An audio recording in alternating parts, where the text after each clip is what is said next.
Several U.S. law enforcement agencies say they have stopped reselling their used guns following a joint CBS News investigation last year with nonprofit news organizations The Trace and Reveal from the Center for Investigative Reporting.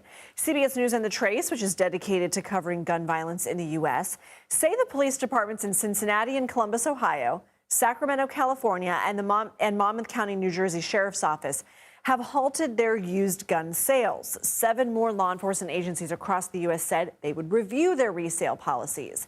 Well, the initial investigation and data from the Bureau of Alcohol, Tobacco, and Firearms and Explosives revealed that more than 52,000 guns traced to law enforcement had been used in robberies, domestic violence incidents, homicides, and other crimes between 2006 and 2022. Last year, CBS News spoke to the mother of 19-year-old Cameron Brown, who was shot and killed in Indianapolis in 2021 with a gun previously owned by a sheriff's deputy in California. You know, another family lost another child at the hands of a firearm that shouldn't even be on the streets. It shouldn't even be on the streets. There's no reason for police firearms to be in the hands of teenagers.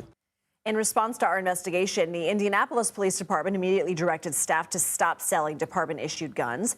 For more, let's bring in CBS News investigative data journalist Chris Hacker, who contributed to the investigation. Chris, as we mentioned, more than a dozen agencies tell CBS News they've either stopped selling their used guns or are changing policies because of this investigation. What specific factors prompted their reversals?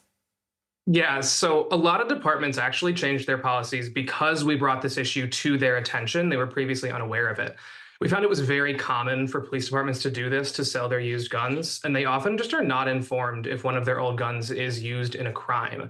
But still others told us that they were reconsidering their policies because of a recent ATF report, which came out earlier this year and asked police departments to end this practice in order to reduce illegal firearms trafficking across the U.S.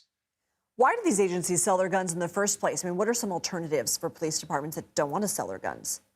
Yeah, so departments sell their guns to get money to buy new guns.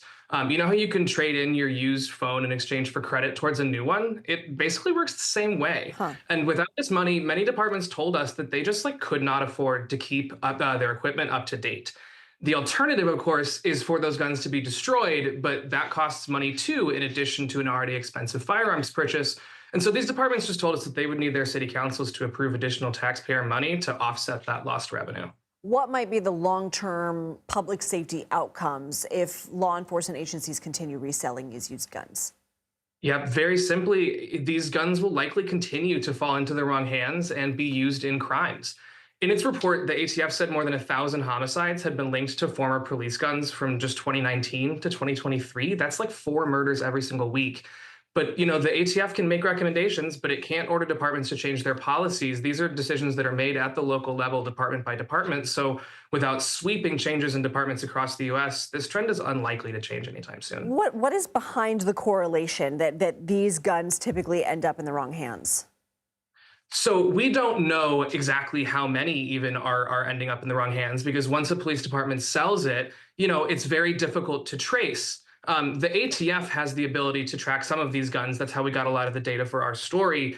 But ultimately, a lot of the data that the ATF has is kept secret by federal law. And so we really have no way of knowing exactly the true scale of this. Chris Hacker, thank you.